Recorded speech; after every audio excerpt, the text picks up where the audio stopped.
Thank you, Mr. Speaker. Mr. Speaker, I'm sure members across the whole House will wish to join me in marking Anti-Slavery Day. This is an abhorrent crime and I'm determined to bring it to an end. Mr. Speaker, this morning I had meetings with ministerial colleagues and others. In addition to my duties in this House, I shall have further such meetings later today. Esther McVeigh. Can the Prime Minister reaffirm her government's commitment to the Northern Powerhouse? Could she set out the specific schemes?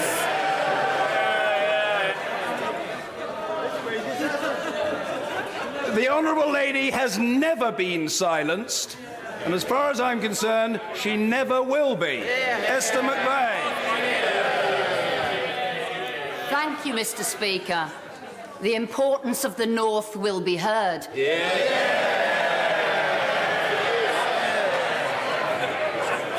And could the Prime Minister set out the schemes she seeks to prioritise? And would she agree with me that the only Norths that are in tune with the Leader of the Opposition's political correctness and Marxism is Islington North and North Korea?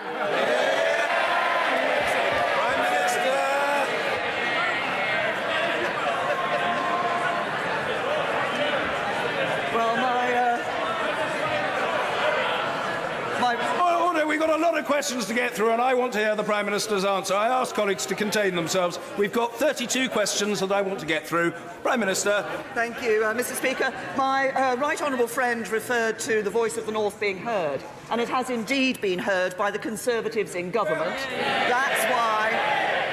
That's why it is a Conservative government that committed and remains committed to the Northern Powerhouse. It's why it's a Conservative government that is putting in the investment in skills and transport infrastructure into the Northern Powerhouse. And we're backing business growth across the North, as I saw when I visited the North West last week. £60 million into to transport for the North, for looking at the Northern Powerhouse rail. That's part of £13 billion infrastructure investment that's going in. It's the Conservatives in government that recognise the importance of a country that works for everyone and growth across the whole country. Jeremy Corbyn.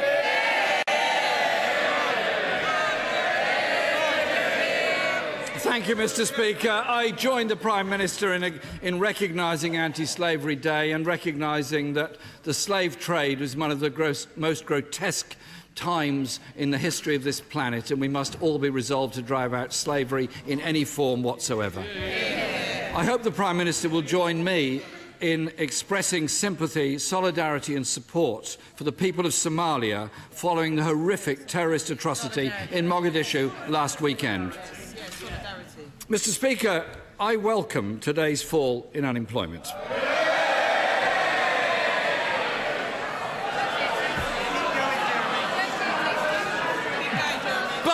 Mr. Speaker, the same figures show that real wages are lower today than they were 10 years ago. Most people in work are worse off. Does the Prime Minister really believe falling wages are a sign of a strong economy? Prime Minister. First of all, can I join the right honourable gentleman in expressing our concern at the terrible terrorist attack that took place in Mogadishu. As we know, it killed nearly 300 people and many hundreds were injured. And terrorism in Somalia undermines the stability of the Horn of Africa, and we will continue to work with the international community to try and bring stability to Somalia and to that part of Africa. And of course, part of that is dealing with the terrorist threat that they face there. The right honourable gentleman, I think, may actually have done a first in the House of Commons today. Because I think it is the first time, certainly since I became Prime Minister, that he's actually welcomed a fall in unemployment. It is good news that more people are in work. It is good news that the unemployment rate is at its lowest level for over 40 years. That does mean more money being taken in wages by people to their families. And he asks about the cost of living, and I'll tell him what we've done in relation to the cost of living. 30 million people have been given a tax cut that's worth £1,000 to a basic rate taxpayer every year. We have given the low paid, through the national living wage, the highest pay increase for 20 years. And for those who take the full entitlement, doubling free childcare is worth £5,000 per child per year to every family. That's what we're doing to help people with the cost of living. Jeremy Corbyn! Mr. Speaker, I wonder if the Prime Minister could do a first and answer a question. The question I asked her was about falling wages. And this week, Mr. Speaker, Christine, a worker in a village shop, wrote to me saying this: "I am worse off. I cannot afford to keep my car, which I struggle to buy, on the road. I need my car to attend appointments, job hunt for a better position, and take my son to activities." We don't have a luxurious lifestyle, and we don't want one. We just want to feel secure. Mr. Speaker, when millions of workers are having to rely on the benefits system just to make ends meet, isn't that a sign not of a strong economy, but of a weak economy? Minister. I recognise that, like Christine, there are people in this country who are finding life difficult. I have recognised that since I came into this role. But that is why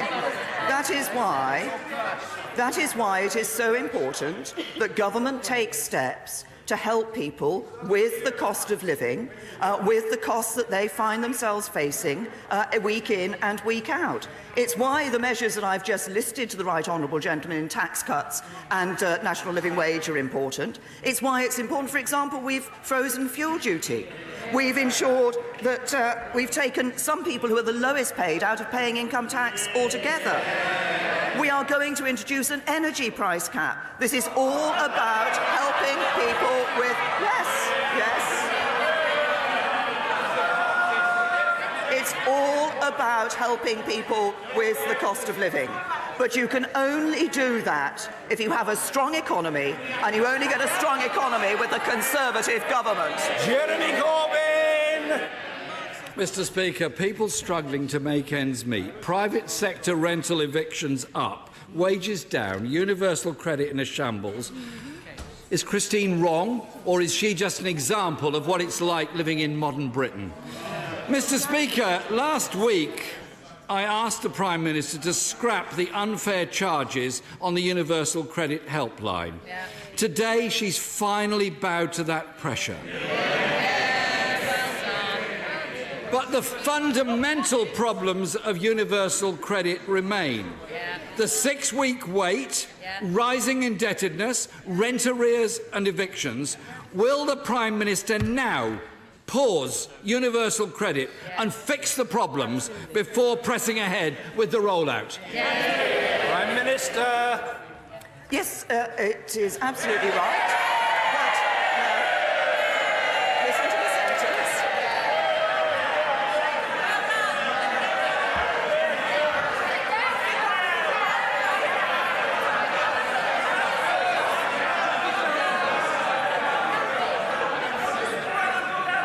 Said to the honourable member for Brent Central before, she's an aspiring stateswoman and must conduct herself with due decorum. Calm. Again, maybe the honourable lady is another member who should take up yoga. The Prime Minister. I suggest to honourable members opposite that they listen to the whole sentence that I was going to make. Yes, it is absolutely right that we have announced this morning that we are going to change in relation to the telephone charge that is made on people here. I said last week that we were listening to a number of proposals that have been made. We have done that. And it's also... I think it's right to have done this now because there's a lot of emphasis, a lot of publicity around universal credit at the moment. I want people to know that they can ring in, that they can get their advice and that they can do that without being worried about it. And that's exactly what we're going to do. But the right honourable gentleman talks about universal credit and talks about pausing universal credit. Why have we introduced universal credit? It's a simpler system. It's a system that encourages people to get into the workplace. It is a system that is working because more people are getting into work. And pausing universal credit won't help those people who will be helped by going to universal credit, getting into the workplace and bringing home more pay for their families. Jeremy Corbyn! Mr. Speaker, there is a very long list of people urging the Prime Minister to pause universal credit, including the Citizens Advice Bureau, the Trussell Trust, John Major, and, I understand, 24 of our own backbenchers. Well, they've got a chance this afternoon. They can vote to pause universal credit and show that they are representing their constituents. The public sector pay cap, Mr. Speaker, is causing real suffering and real staff shortages. Last week, the Health Secretary announced the NHS pay cap was scrapped. But when asked if the NHS is going to get extra money to fund any agreed pay rise, he replied, "That is something I can't answer right now." Well, this is right now. The Prime Minister is here right now. How about an answer right now?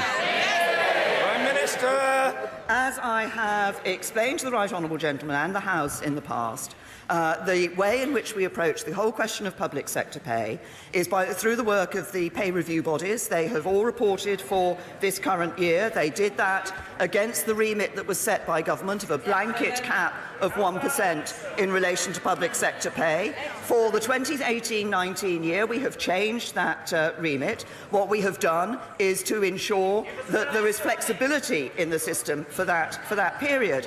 But perhaps I could just explain something else to the right honourable gentleman, because I fear that for all his years in Parliament, there is one thing that he has failed to recognise. Government has no money of its own. Government gets money.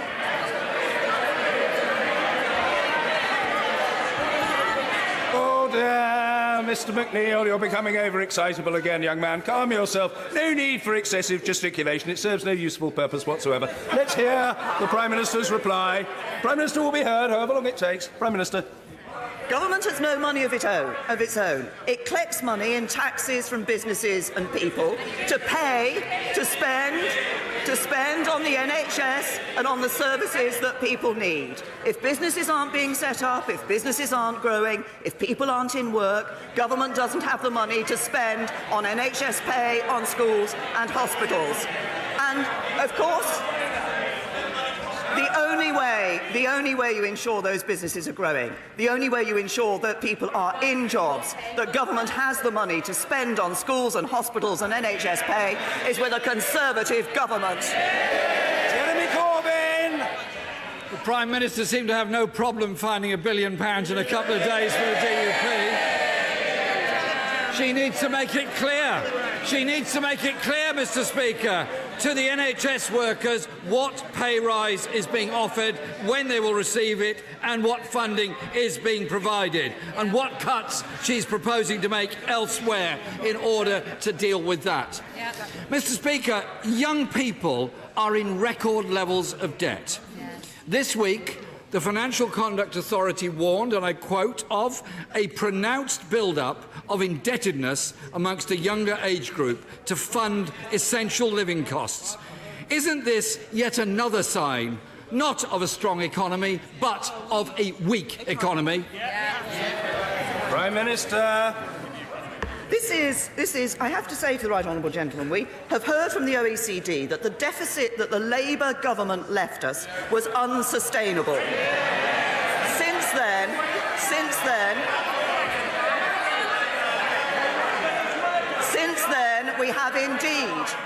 we have indeed found money for the people of Northern Ireland. We've also found, as I was explaining earlier, £20 billion to give a tax cut to 30 million people and £38 billion to freeze fuel duty. That's about helping ordinary working people day in and day out. And when it comes to students and young people and their fear about debt, there's one thing we know, and that is we shouldn't be racking up debts today like Labour proposed that those young people would have to pay off tomorrow. Jeremy Corbyn. Mr. Speaker, it's very interesting that she talks about what happened 10 years ago. Her former friend, George Osborne, said earlier this week, did Gordon Brown cause the subprime crisis in America? No. He went on to say, broadly speaking, the government did what was necessary in a very difficult situation. Mr. Speaker, under this Prime Minister, we have a weak economy. Yeah. UK growth is currently the worst amongst the 10 largest EU economies. We're the only major economy where wages are lower today than they were 10 years ago, even without the risks posed by this government's bungled Brexit negotiations. It's very interesting the Home Secretary is necessary to keep the two protagonists apart. Mr. Speaker, we now have weak growth, falling productivity, falling investment, falling wages. How does the Prime Minister have the nerve to come here and talk about a strong economy when the figures show the exact opposite? Prime Minister!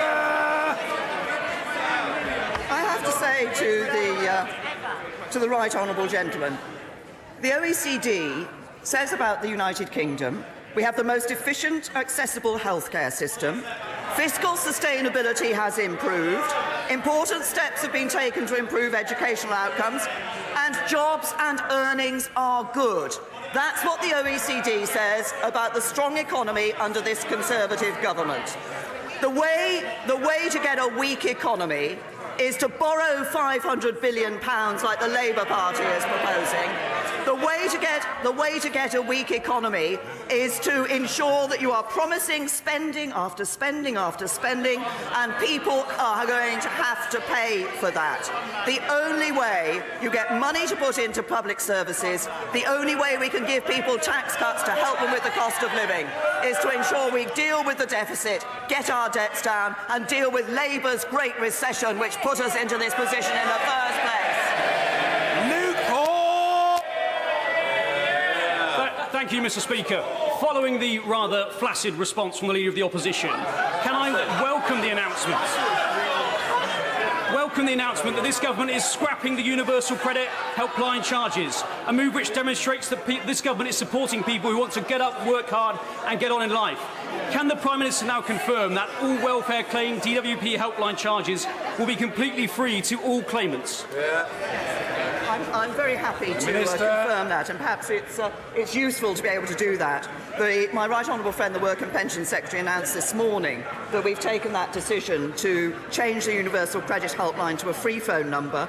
But I can also tell my honourable friend that by the end of the year, DWP will be extending free phone numbers to all of their phone lines. I think that will be welcomed and will be helpful to all those using them. And Blackford! Thank you, Mr. Speaker.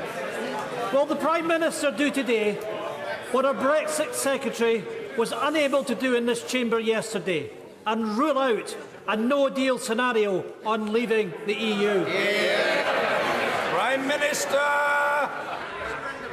I can confirm that what we are doing is working for the best possible deal for the United Kingdom. But it would be irresponsible of government not to prepare for all possible scenarios. And that's exactly what we're doing. Graham Blackford. Thank you, Mr. Speaker. Can I point out, sir, that what our Home Secretary said yesterday, that a no deal is unthinkable. I agree with the Home Secretary. Exactly. Mr. Speaker, Brexit has contributed to a fall in the pound and a subsequent rise in inflation, squeezing household budgets. Folk are getting poorer in Britain today. It has been reported that government analysis shows that Scotland and the north-east of England would lose out from Brexit. The government responded to an FOI by saying that such analysis... Well, Mr. Speaker, there is hilarity... Order! A government whip from Staffordshire is forgetting his manners. He's gesticulating rather noisily. He should calm himself. Let's hear Mr. Blackford. Well, Mr. Speaker, the government benches are engaging in hilarity. The reality is that the people in this country are going to pay an economic price for a hard Brexit. Mr. Speaker, the analysis from the government, which has remained secret, points out that people in Scotland and the north east of England will suffer from a hard Brexit. What is the government's analysis of the impact, and what will be the impact? Order! Order, I say to the honourable gentleman in Helion and Yar, I know what I'm doing. I'm trying to help the honourable gentleman, but the honourable gentleman must help himself by asking a brief question. I think he has... Order! I think the honourable gentleman has completed his question. No? Well, a last sentence. Order, order, a last sentence, and it had better be very brief. A very last sentence, far too long. Come on, quickly. What is the government's analysis of the impact of Brexit on a no-deal scenario? Thank you. The Prime Minister. Can I say to the can I say to the right honourable gentleman, he once again stands up and talks about the Scottish economy. He once again makes reference to, and there are issues like jobs in Scotland. I'm sorry that in his rather lengthy question, he did not make any reference to the fact that since 2010, nearly 250,000 more people in Scotland are in work. That is a result of the actions of this government. Now we're going to hear backbenchers. Backbenchers in this place must be heard. Mr. Martin Vickers. Thank you, Mr. Speaker. As the Prime Minister pointed out in the answer to the first question, the Northern Powerhouse Initiative has done a great deal to help the economies in northern areas. But our coastal communities are desperately in need of further investment and support. In North East Lincolnshire, we've established a project board, private sector-led, which includes expertise, members that include a former Chancellor and a former head of the Civil Service. Could the Prime Minister give her support to the initiative for a town deal for North East Lincolnshire, which might provide a model for other areas? Prime Minister. I'm grateful to my honourable friend for raising this, and I recognise and understand there are ambitious regeneration plans being developed by the Greater Grimsby Project Board, and I welcome that because that is based on a very strong private-public sector approach and partnership that is being put forward, and I know my honourable friend is himself playing an active role in that. I believe there have been some positive meetings with my right honourable friend, the Communities Secretary, and my honourable friend, the Northern Powerhouse Minister, and I would encourage the board to continue that engagement with officials about the details of their plans. Thank you, Mr. Speaker. At the general election, both main parties committed to an energy price cap. The government have now published a bill for which I believe there is strong cross-party support. So will the 14 million customers on standard variable tariffs actually see their energy prices come down this winter? And if not, when will the Prime Minister get onto the statute books legislation to ensure that this is the last winter where customers can be ripped off by their energy companies?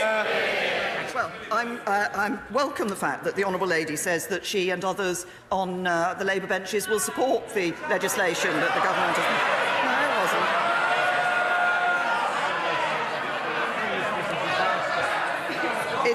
It is important that we take action to deal with the energy prices.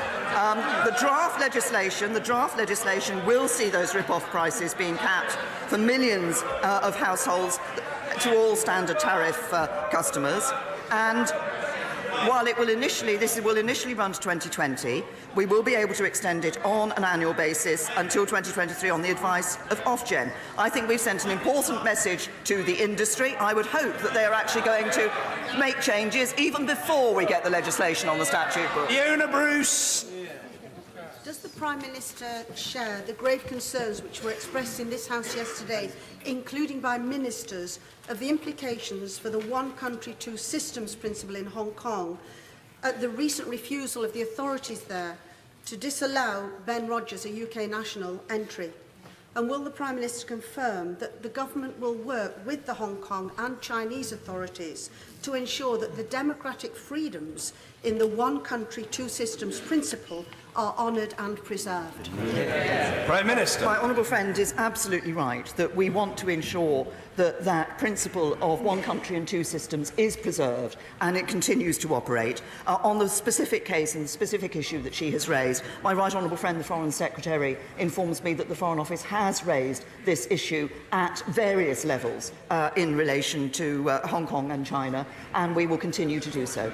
Margaret Greenwood. Thank you, Mr. Speaker, and I refer members to my register of interest. People in my constituency, many of whom work at Vauxhall's Ellesmere port plant, are devastated by the announcement of 400 job losses this week. PSA stated that clarity on the UK's future trading relationship with the EU was needed before the company would be in a position to consider future investment at Vauxhall. Cabinet ministers have plenty to say to each other about Brexit, but what has the government got to say to the 400 workers at Vauxhall Ellesmere Port who face losing their jobs in the run-up to Christmas? Prime Minister. I say to the honourable lady that, of course, we never want to see people in the position of losing their jobs, and support, if people do lose their jobs, support is there available to them through the DWP to help them get back into the labour market and to get back into work. We are in the process of a negotiation on Brexit. We will leave the European Union in March 2019, and we are negotiating for the best possible deal we can for the United Kingdom. We have also indicated that we want an implementation period after that deal has been negotiated to ensure that businesses don't face a cliff edge, that they can have certainty about the rules in which they're going to operate in the future. But if there is one thing that is certain, it is that we will leave the EU in March 2019. Sir Richard Bacon. Mr. Speaker, Self-Build and Custom House Building Act is now on the statute book. It is a very good piece of legislation, Mr. Speaker. Could the Prime Minister confirm that the Community Home Building Fund, available last year for group housing projects, is still available? Does she agree that providing service plots of land at scale is a good way to fix our broken housing market?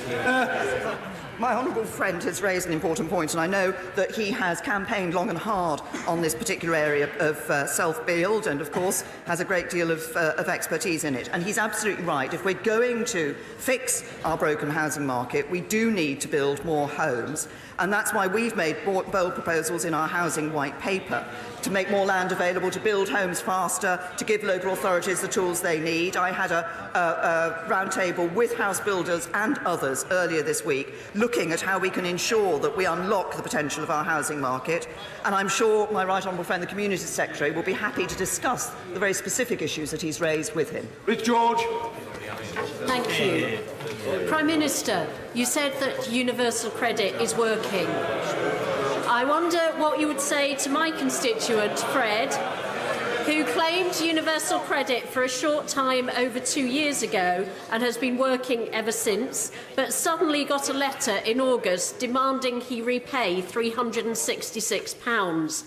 Despite spending hours on the phone line, Fred was not told why he was being charged, and over £100 a month was taken out of his wages, meaning he incurred bank charges. Will you take personal responsibility to that no more claimants suffer injustice and debt as Fred has? I will take no responsibility for these matters myself at all, and the honourable lady will be advised on the protocol, but the Prime Minister may wish to respond. Well, as I've indicated, and the changes that have been made in relation to the phone line, but I repeat to the honourable lady, the evidence shows that on universal credit, more people are getting into the workplace than on job seekers' allowance. Universal credit is about helping people to get into the workplace and about ensuring that as they earn more, then they keep more of what they're earning, and that's exactly what universal credit does. David Tredinnick. Is my right honourable friend aware of the wonderful work at Twycross Zoo in my constituency breeding endangered species? But is she also aware of the critical problem of the demise of African elephants who are being slaughtered at the rate of 20,000 a year? What is she going to do about banning ivory sales in London? Yes, my honourable friend raises an important point. First of all, may I commend those in his constituency who are doing this valuable work. We did earlier this month set out proposals for a ban on ivory sales that we believe will help to bring an end to the poaching of elephants, and that would put the UK front and centre of global efforts to end the global trade in ivory. I'm sure across this House people are concerned about this particular issue, and ivory shouldn't be seen as a commodity for financial gain or a status symbol. What we are proposing to do, I think, will make a real difference. Thank you, Mr. Speaker. Universal credit is not just a benefit for job seekers. It is for people in work to subsidise their low pay, for carers and for those that cannot work. My constituents in North West Durham have endured the brunt of austerity for many years. Now, the DWP proposes to roll out the universal credit system in my constituency over Christmas, the toughest financial time for residents. My question to the Prime Minister is this: is the rollout a matter of gross incompetence or calculated cruelty? Prime Minister! The DWP has been rolling out universal credit. As it has done so, it has been listening to people about the concerns that have been raised. I'm pleased to say that we are seeing a much better performance from the DWP. It's no good the Honourable Lady shaking her head. The figures show that the performance in terms of getting payments to people on time has increased substantially. More people are getting advance payments, and we want to ensure that all those who need those advance payments are indeed able to get those payments.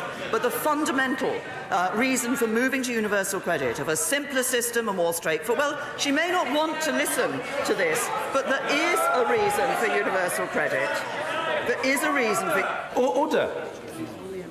Colleagues know that I'm determined to get through the list to help backbenchers, but when questions are asked, the answers must be heard, and today is exceptionally noisy, and we're not setting a very good example to our Dutch friends. I'm sure they do it much better. Now, the questions will be heard, and the Prime Minister's answers will be heard. The Prime Minister. I just simply finally say to the Honourable Lady, the purpose for a universal credit is a more straightforward, simpler system that helps people to keep more as they earn more and encourages more people into work, and that is what it is doing. Victoria Prentice. Mr. Speaker, it's great to have the Prime Minister back in her usual fine voice. Will she join with me in encouraging members of the House who themselves have demonstrated what good voices they have, in encouraging them to hold events for Singing for Syrians in their own constituencies? The situation on the ground in Syria gets ever more desperate, and I'm sorry to say that the Hands Up Foundation, who do great work, have an ever-increasing list for prosthetic limbs. The Prime Minister. Can I first of all say to my honourable friend that I think we all recognise the desperate situation in Syria, and that's why we continue to be proud of the record that we have as a country for the humanitarian aid that we have given to Syria and to the refugees from Syria, and that's £2.46 billion that's been committed since 2012, which is our largest ever response to humanitarian crisis. But I'm very happy to join my honourable friend in encouraging members of this House to support the Singing for Syrian initiative and the various events throughout the country. This is another important initiative focused, as our humanitarian aid is, on helping those people who are in a desperate situation in Syria. Lillian Greenwood. Speaker, Notts Fire Service tell us sprinklers save lives. Nottingham City Council plan to retrofit sprinklers in all their high-rise blocks, but this government won't provide a penny to support them. After Grenfell, the Prime Minister promised we cannot and will not ask people to live in unsafe homes. How safe would she feel living on the 20th floor of Pineview or South Church Court in my constituency with one staircase and no sprinklers? Prime Minister. First of all, say to the Honourable Lady that much has been said in this House since the Grenfell Tower fire about the issue of sprinklers. There are a number of aspects that have to be looked at in relation to the safety of tower blocks, and it's not the case that sprinklers is the only issue that needs to be looked at or can be addressed, or the only solution to ensuring the safety of those tower blocks. And in relation to the expenditure by her local council, it is of course up to the council to make the decisions about what they wish to do. But we've been We've been very clear that discussions have taken place with the DCLG and local authorities on this. Courts! Thank you, Mr. Speaker. The mental health of our servicemen, women and their families is rightly gaining the attention it deserves. Would the Prime Minister join with me in welcoming the initiative between the Royal Foundation and the Ministry of Defence, ensuring targeted support across the whole Armed Forces family?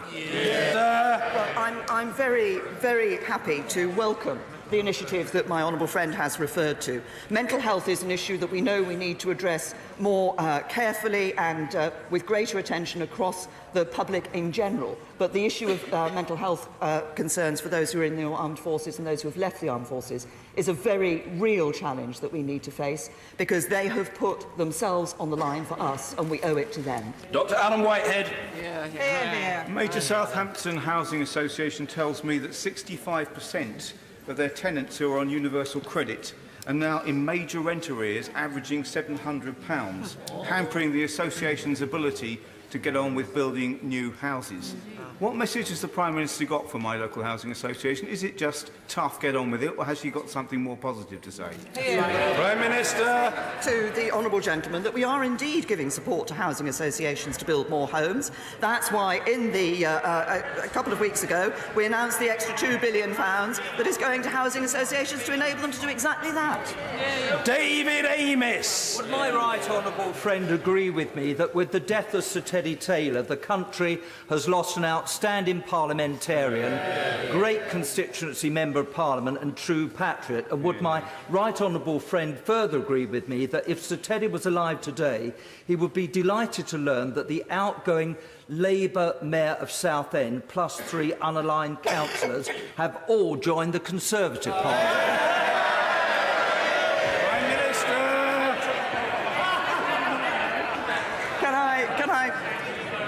Can I first of all join my honourable friend in recognising the great contribution that Sir Teddy Taylor made in his time in this House, standing as Member of Parliament for different seats, but of course including the Southend seat. Although I do have to say to my honourable friend, one of my abiding memories of Sir Teddy Taylor is the number of times we had to evacuate Portcullis House because he'd set the fire alarm off by smoking when he wasn't supposed to in his office. But I'm very pleased to welcome the former Labour Mayor and the unaligned councillors who have now joined the Conservative Party. We welcome them to the Conservative Party and look forward to working with them. Julie Cooper. Thank you, Mr. Speaker.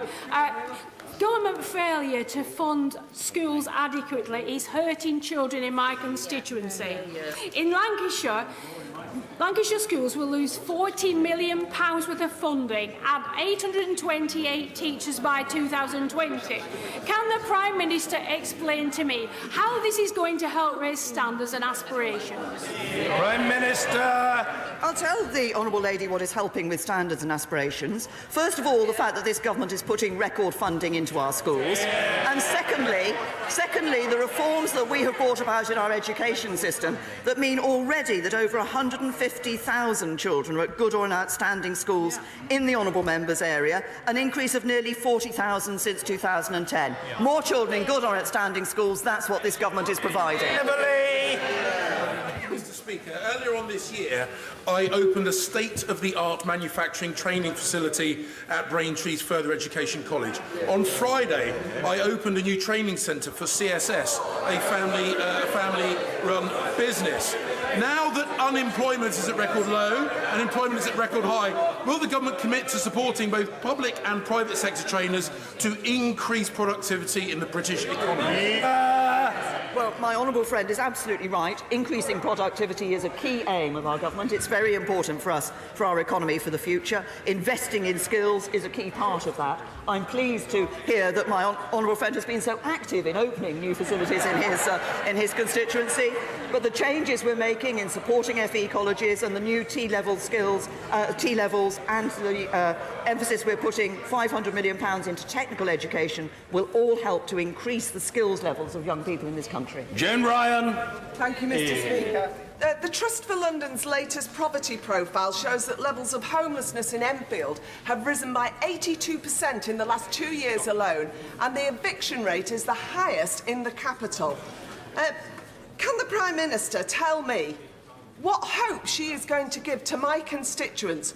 They are in work, in the private rented sector, what hope can she give them that they can achieve their reasonable aspiration for themselves and their children to live in a safe, secure, affordable home? Prime Minister. I'll tell the Honourable Lady what hope we are giving to people. It's precisely why I sat with house builders, housing associations and others in number 10 Downing Street earlier this week to encourage a faster rate of building houses and homes in this country so that more people can reach their aspiration of having a safe and secure home. It's why we're putting £500 million over a period of years into dealing with the issue of homelessness. But it's all very well her standing up here in this House and asking the government what we're doing. We're putting more money into house building. She should be asking the Labour Mayor of London what he's doing. Lucy Fraser!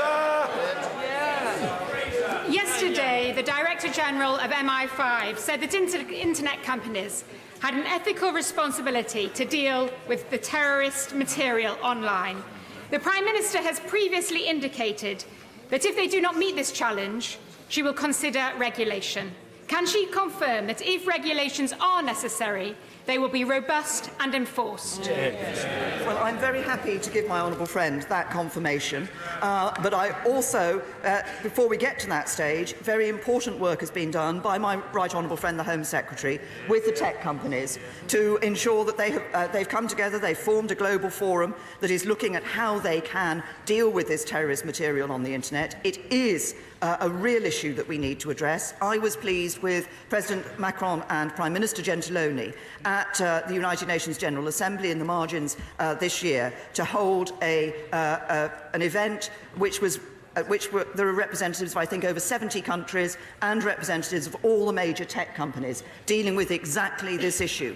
We need to work together, but I want those tech companies to recognise their social and moral responsibility to work with us to do something about this. Nelly! Thank you, Mr. Speaker.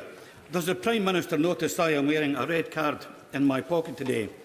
She will be aware that the honourable member for Moray is not in his place. Indeed, he is in Barcelona doing his other job, today of all days. What signal does she think this sends to hard-working members of the public who are expected to turn up for their day jobs or face sanctions? Order. I trust the honourable Order. I trust the honourable gentleman notified the member for Murray in advance of his intention to raise this question. He did. I'm grateful to the honourable gentleman for that confirmation. The Prime Minister. I have to say to the honourable gentleman that I think the constituents of Moray will be very pleased that they have a Conservative Member of Parliament who is seeing their interest in this House. And I can say to the honourable gentleman that the Scottish Conservative members are doing more for the interests of Scotland in this Parliament than the Scottish Nationalists have ever done.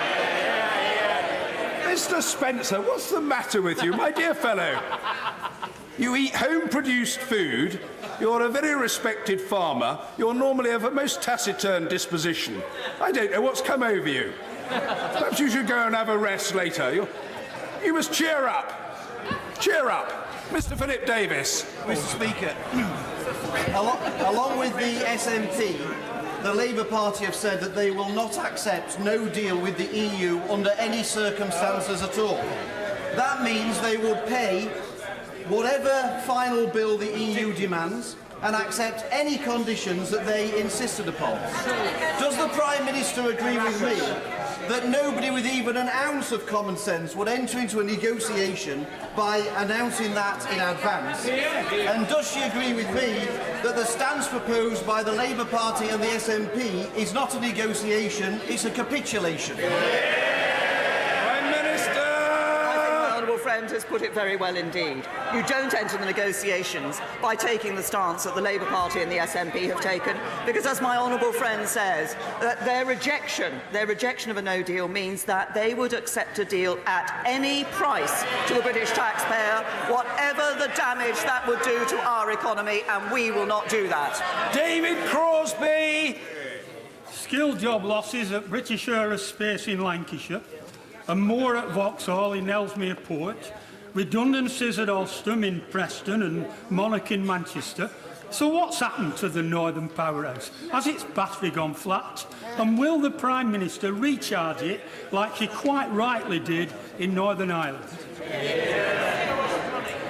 Prime Minister. Gentlemen, as I indicated to my right honourable friend, the member for Tatton, the government is committed to the Northern Powerhouse and is indeed putting money into the Northern Powerhouse to encourage the economic growth there, particularly through the money we're putting into infrastructure.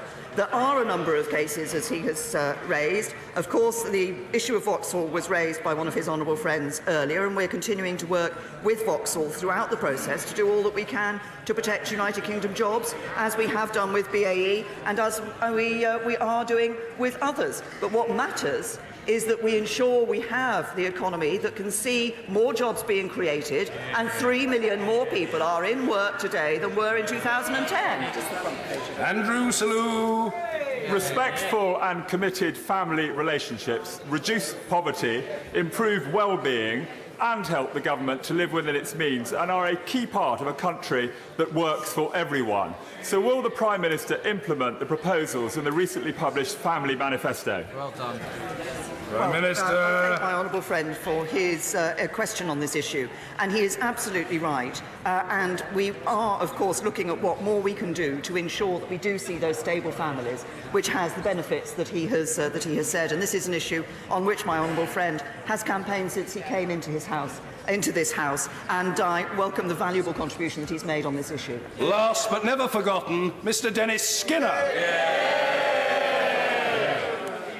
Is the Prime Minister aware that INEOS, the fracking company, have been accused in the Bolsover area on the Oxcroft estate of creating a massive deterioration in the water supply run by Severn Trent?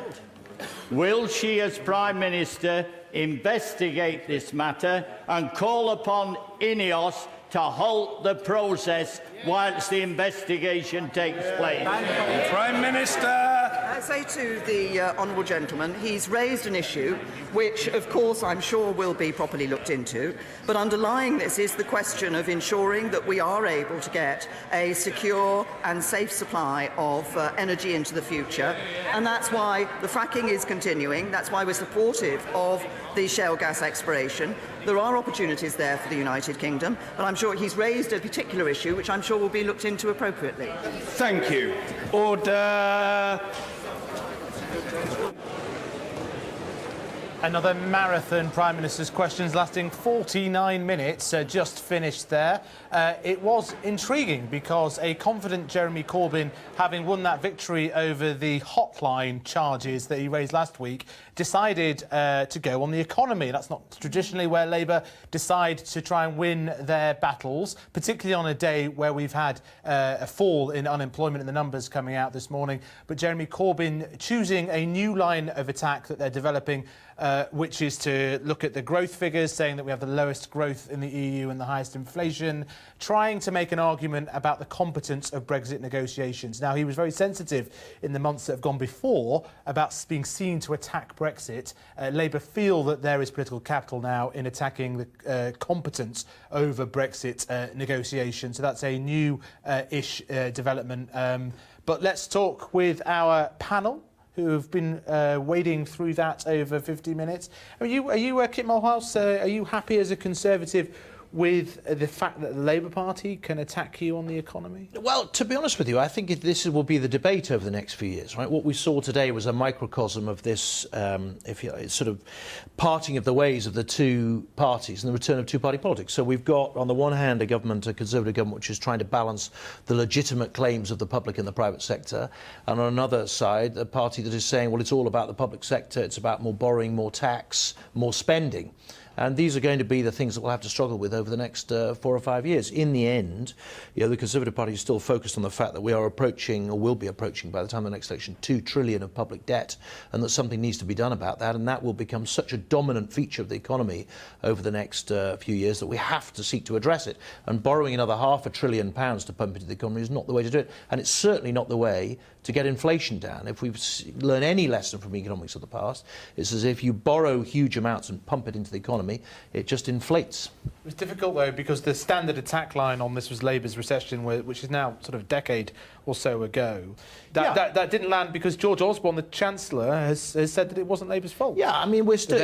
certainly, I think the fact that the crash happened wasn't necessarily Labour's fault, although there's some arguments about regulation of the banks at the time. But it was the fact that in the previous years, when the sun was shining, they didn't put any money in the bank.